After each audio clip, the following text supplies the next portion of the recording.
What you manifest in your mind, you can bring to reality. Parasite, new movie, kind of being released wider and wider, more theaters and more theaters. It came out a few weeks ago. First heard about it probably through Slash Filmcast, my go-to podcast for movie reviews. They reviewed it a couple weeks ago, which I actually re-listened to the review after watching it to kind of put everything in context. But it's a movie by Bong Joon-ho. Last movie or a recent movie he's known for is Snowpiercer. Kind of a movie takes place on a train, but each car is like the farther away from the engine is more and more poverty, and then you kind of get the working class, almost like the rings in Hunger Game kind of a deal. Snowpiercer was okay. A lot of people liked it. I thought it was all right. It was interesting, but the kind of the way that type of story was told, I don't know. It seems like I had seen it before or something similar. Either way, this movie, not like that. This is like, I mean, as far as movies go for me this year, potentially my favorite movie of the year so far. I don't know. Like Once Upon a Time in Hollywood is right up there. But for sure, Parasite is. I mean, it's going to be one of those classic, like all time greats, and from a director that's not really like his style isn't necessary. He also did Okja, which is like that Netflix movie, kind of campy kids movie, trying to save this like genetically engineered. It's very like goofy type of a movie. Where this is, I mean, there's some funny parts in this, but it's a serious, grounded film that really touches on. I mean, it's great acting, great writing. The story is unique. It has comedy, it has thriller, it has horror, it has suspense, it has drama, it has it has like aspects of like Ocean's 11. It's like a it's like everything in the best ways. Like if he figured out how, like I felt like the balanced tone of this movie was amazing. When I got out of the movie, felt like I was. I mean, it's a long movie. A lot of different things are happening in this film. Not at once. It's not like a overly complex movie, but there's ups and downs. When I got out of the movie, I felt like I was on the best kind of journey. Like it was like it's one of those movies, almost like when I was a kid and I got out of Forrest Gump. And Forrest Gump is like there's a lot of things that happen in that movie. There's a lot of things that happen in this movie, but they primarily take place in like a gorgeous house. So the premise of the movie is it's this family of they're just poor. It's a movie very similar in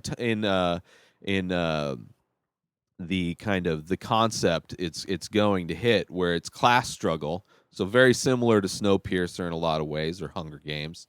But it's this poor family in Korea, South Korea, right? They live in one of those garden floor apartments, basement apartment, just a little bit in like a shitty part of town, right? Like near some bar, people like to pee outside their windows. It's just like their toilet situation is unlike anything. Like you have to climb upstairs. Like there's no room inside the toilet area when you need to take a shit. Like it's a shitty situation, and they are struggling just to get by, picking up like just trying to get little odd jobs here and there to pay rent, always searching for an available Wi-Fi signal. Anyway, they get this information, like a cousin or whatever, who used to work for this family, this rich family.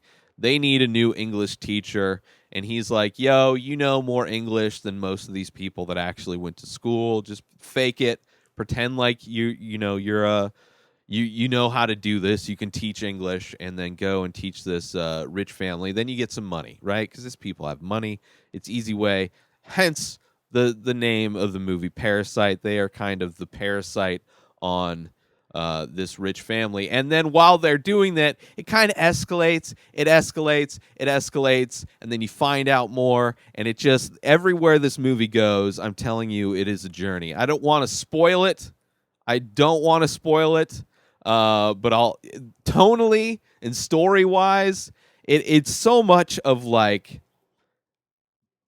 because it's a poor family and they're trying to basically siphon money off of this rich family. Uh, it really the movie is like in the end of the movie. I've heard people, Jeff Kanata specifically, didn't necessarily like the end of the movie, and I just don't. I don't know. Maybe he just didn't see what I saw. What I saw is the end of the movie is illustrating the idea, like, because this all about like scamming people. It's all about like shortcuts. It's like I have this thing about people taking shortcuts in life. Like Brendan Schaub took shortcuts in comedy.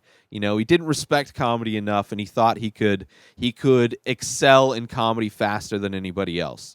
Right, like CM Punk did in MMA. He didn't really respect MMA to the amount that people that put in a decade plus of training do. Like he came over from WWE and thought because he had followers that he can magically become a professional mixed martial artist with a fraction of the actual training time.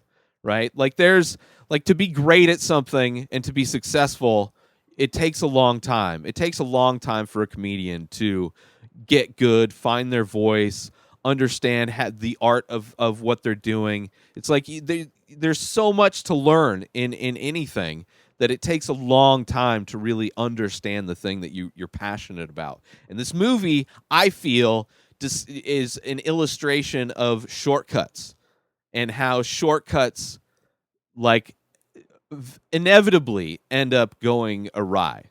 Right? You cut corners while you're building something, and the next thing you know, you have to take the whole thing apart and start over again.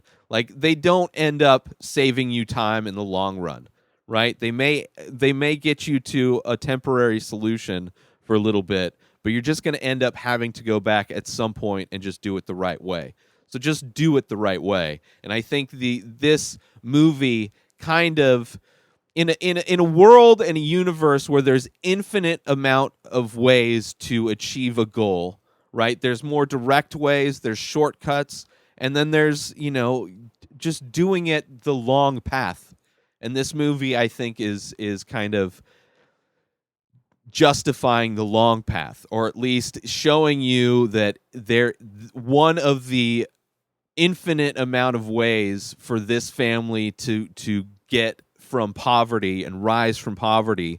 Like there's the shortcut way, which obviously doesn't work out for most people, the get rich quick kind of scheme, or there's the long, hard, grueling way where instead of just trying to siphon what rich people have, you change your life to become whatever you want to be, whether it's somebody that can afford a house built by an eccentric architect, right, at the top of a hill in like a wealthy part of town and afford like help around that. It's like if like it takes a long, unless you come from money, which that a lot of times is a shortcut in life. When you're given wealth, you end up being a failure because you don't know what it takes to acquire that kind of wealth, and you're just kind of like Trump, right? He didn't make his money; he got it from anyway. But yeah, Bong Joon-ho, Parasite. Like the themes of this movie, I loved the execution of illustrating those themes in one of the most entertaining films I've seen this year. Amazing acting, all of the characters from the family to like the wealthy people, just like everything nailed everything. Everything fit. There was no aspect of this movie where I felt bored or I was like, yeah, right. It was so good. It was so good. The end is a little yeah, right, but I think that yeah, rightness of it pays off with what I believe the kind of overall message of the movie is, which is sometimes you have to play the long game, the long hard game, to really make things. In this movie, there's themes of plans and like plans not going well, which is also kind of like the shortcuts, kind of like you're gonna construct a plan to execute success faster than anybody else. But yeah, I love this movie. I love this movie so much. Go watch it. Parasite. I'm sure it's in a theater near you, and if not, I'm sure it will be soon because it keeps getting released wider and wider. But yeah, go check it out. New episodes of The Ray Taylor Show do come out every single day, so you can subscribe over at YouTube, IGTV, iTunes, everywhere else podcasts are found. Go buy my artwork over at inspireddisorder.com and save 25% when you use coupon code RTS. Follow me on social media at Ray Taylor. Have a wonderful day, everybody. Peace out.